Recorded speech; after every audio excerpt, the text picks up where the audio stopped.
శ్రీకాకుళంలో డయేరియా కలకలం రేపుతుంది. డయేరియాతోటి ఒకరు మృతి చెందగా 50 మందికి చికిత్స కొనసాగుతుంది. శ్రీకాకుళంలో డయేరియాపైన సీఎం చంద్రబాబు నాయుడు సమీక్ష జరిపారు. అధికారులతోటి ఫోన్లో మాట్లాడారు. డయేరియా ప్రబలడానికి రోడ్డు రిపేర్ పనులే కారణమని సీఎంకు అధికారులు వివరించారు. బాధితులకు మెరుగైన వైద్యం అందించాలని చంద్రబాబు ఆదేశించారు.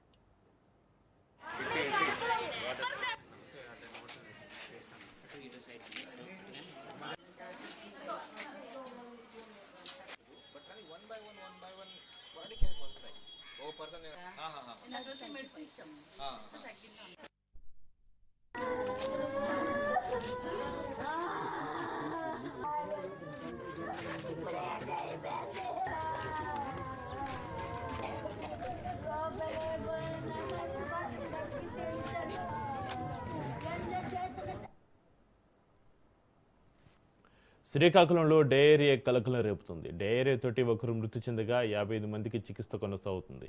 శ్రీకాకుళంలో డయేరియాపైన సీఎం చంద్రబాబు నాయుడు సమీక్ష జరిపారు. అధికారులతోటి ఫోన్లో మాట్లాడారు. డయేరియా ప్రబలడానికి రోడ్డు రిపేర్ పనులే కారణమని సీఎంకు అధికారులు వివరించారు.